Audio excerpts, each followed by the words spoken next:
Ladies and gentlemen, Bobby Halton.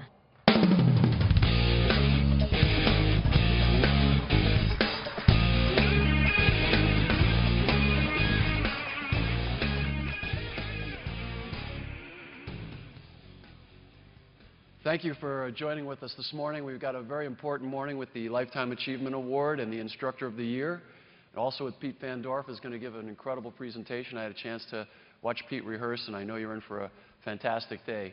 But before we start, I'd like to take just a moment of our time to recognize a few very important people that are here. Our dear sweet friend Donna Alk, Steve's widow, and we're so glad you're here with us. Steve is always in our thoughts and prayers, so thank you for being here. We miss Steve dearly every day, and he was such a huge part of this show in our lives, and we miss you, Steve, and we know he's helping us get through this year after year, so God bless you, and glad to have you. Also, on a different note, we've got a very special announcement to make.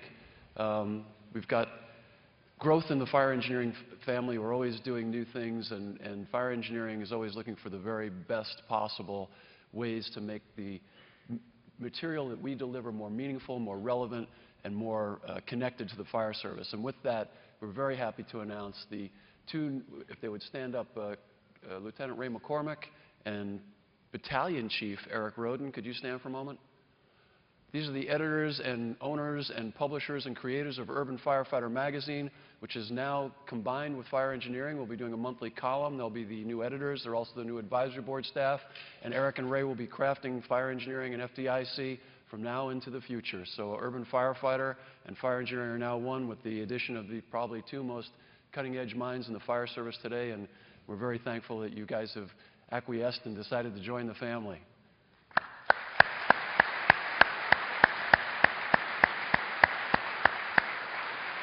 Ray is always reminding us to keep fire in our lives, and we thank you, and it's an absolute blessing to have these two distinguished fire service gentlemen in the fire engineering family. Thank you, guys. And now, if you don't mind, I have a few brief remarks this morning.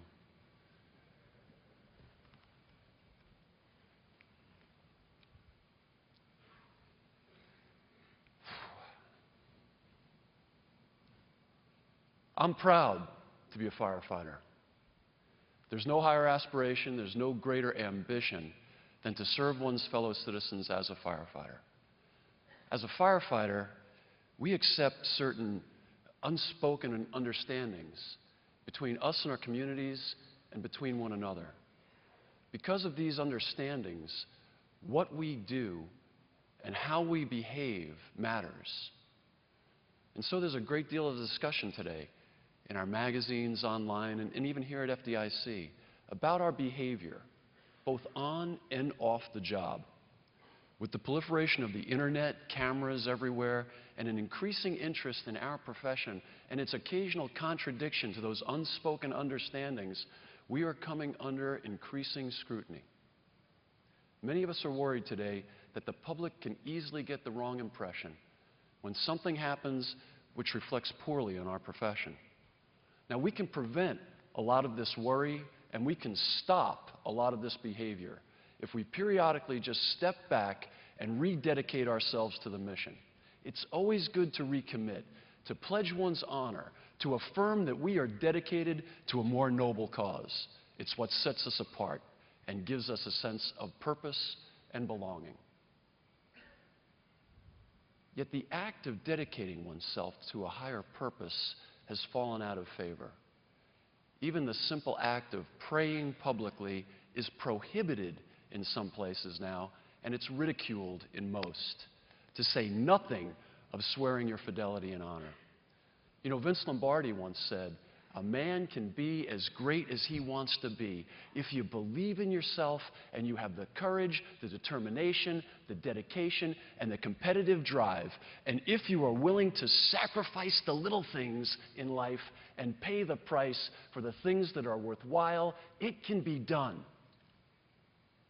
That is why being dedicated to a set of moral principles and having an ethical compass is a huge part of our tradition. Most of us are always headed true north, But what about those that have publicly gone off course? To address this issue, many firefighters feel that the fire service needs to be recommitted and reaffirmed to our ethics. It's proper and fitting that we should have a discussion about our ethics. Ethics are a set of moral principles. Ethics are traditional, recognized as accepted behavior over a significant period of time. To be sure, our adherence to higher ethical behavior and principles has defined the fire service for its 2,000-year history. Everyone here would agree that the fire service considers humility, honesty, integrity, hard work, courage, and personal responsibility to be the foundational values of our fire service culture. We universally agree that among our fundamental moral principles is first and foremost that we are devoted to the protection of human life, that we exist to serve our communities in the protection of its citizens and its property, that the dignity of each citizen is foremost in how we conduct our work, that we care for and love one another, and that we will diligently obey the laws of our community without exception. Unfortunately, the fire service is composed of human beings. We're flawed and imperfect. We're susceptible to temptation. We're often thoughtless in our conduct. And so we have a dilemma. It's been said that every saint has a past and every sinner has a future. In the past, a minor indiscretion by a firefighter could be kept within a local system. Now with the internet, even a minor indiscretion can go worldwide in an instant, ending a promising career in the court of public opinion. You know, we've all seen firefighters on videos doing pranks, which in hindsight they probably should not have done.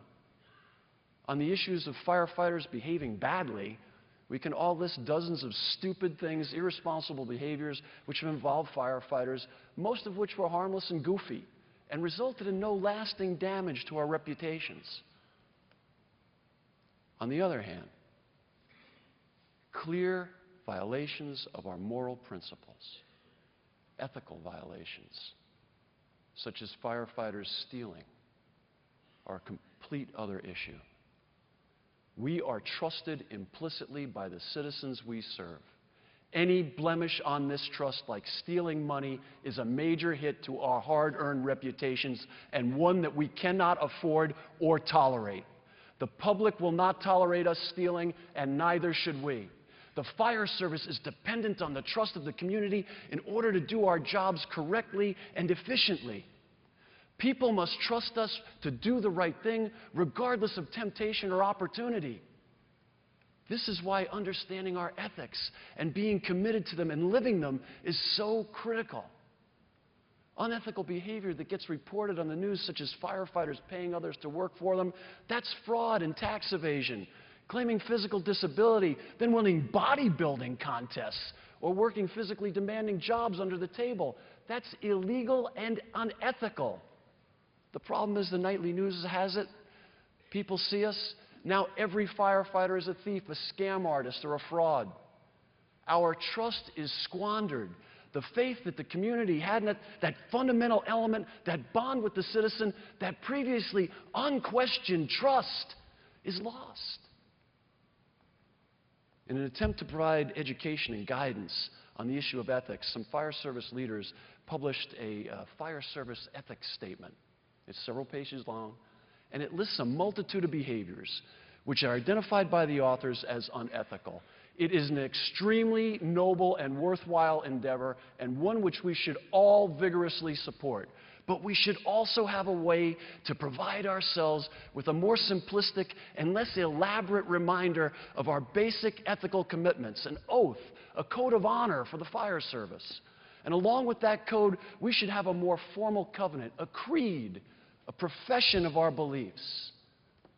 The United States military academies recognize the need for a code, a way to keep moral, ethical behavior as a norm for our future military officers. West Point's honor code reads simply, a cadet will not lie, cheat, or steal, nor tolerate those who do. Cadets accused of violating the honor code face severe consequences, including expulsion. The U.S. Air Force honor code is very similar, but they added an honor oath. We will not lie, steal, or cheat, nor tolerate among us anyone who does. Furthermore, I resolve to do my duty and live honorably, so help me God. Simple and clear. Do the same constraints on behavior apply to firefighters? Absolutely. Can we adopt that honor code? Absolutely. Could we include this brief honor statement in our appointment oaths, in our promotional oaths? Perhaps we could recite it at our major events like FDIC. I don't see why not. Rededicating ourselves is important. It is noble. And more than ever, it is necessary. If we look at our core moral principles, we have everything covered with that simple code. The honor oath is critical. To do my duty and live honorably, so help me God. It's always fitting to ask for the help of divine providence in any endeavor such as ours, where lives are on the line and where the ultimate sacrifice of oneself is an ever and clear reality. We can all memorize the fire service oath and live it. Arguably 99.9% of you already do. But something is missing in just telling someone what you won't do. Because these are things that no man or woman should do, regardless of the fact that they are firefighters. No honorable man or woman should lie, cheat, or steal. So what makes firefighters different? What makes firefighters stand apart? What is it that compels us to strive to be a firefighter's firefighter? I asked my kid, who is a naval officer, how the Navy instills in its charges a sense of duty and loyalty. And he just said simply, Dad, we all know, believe in, and can recite the Navy Creed. I went and read the Navy Creed. It's beautiful. Same goes for the Army, the Marine Corps. But when I read the Coast Guard Creed, my throat tightened, my pulse raced. I read it and I reread it over and over and over again. If you consider it, it's remarkable how closely the mission of the Coast Guard matches that of the fire service. The Creed of United States Coast Guardmen could have been written for the fire service. Its principles in this beautiful creed are our principles. The values in it are our values. It's an eloquent statement of our ethics.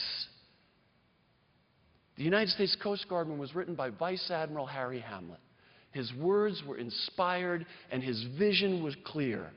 The Guardsmen captured those timeless, traditional, moral principles that embody honor. It expresses a commitment to duty, which resounds in the heart of every firefighter, and it makes us want to be better men and women, better firefighters.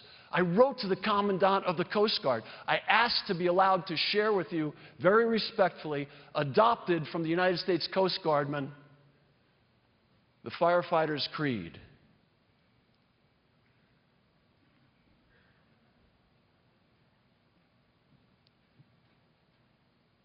I am proud to be a firefighter. I revere that long line of expert firefighters who, by their devotion to duty and sacrifice of self, have made it possible for me to be a member of a service honored and respected in good times and in bad throughout the world. I will never, by word or deed, bring reproach upon the fair name of the fire service, nor permit others to do so unchallenged. I will willingly and cheerfully obey all lawful orders. I shall always be on time to relieve and shall endeavor to do more rather than less than my share. I will always be at my station, alert and attending my duties. I shall, so far as I am able, bring to my seniors solutions, not problems.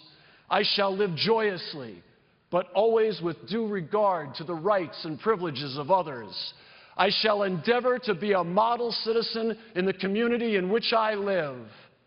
I shall sell my life dearly to my enemy fire, but give it freely to rescue those in peril. With God's help, I shall endeavor to be one of His noblest works.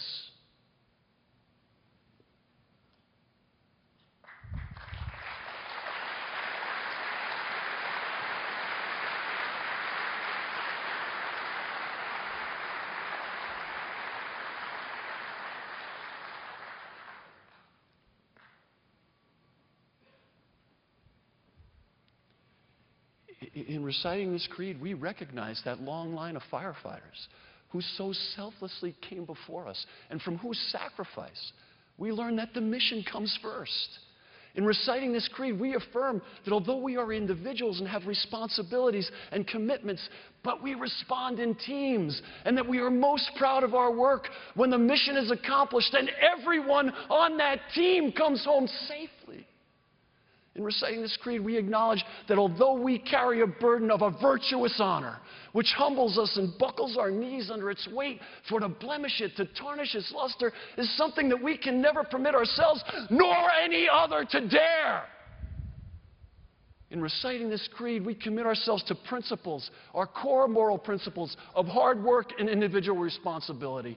In reciting this creed, we dedicate ourselves to being problem solvers and teammates, forever bonded in a brotherhood of morally principled and ethical firefighters.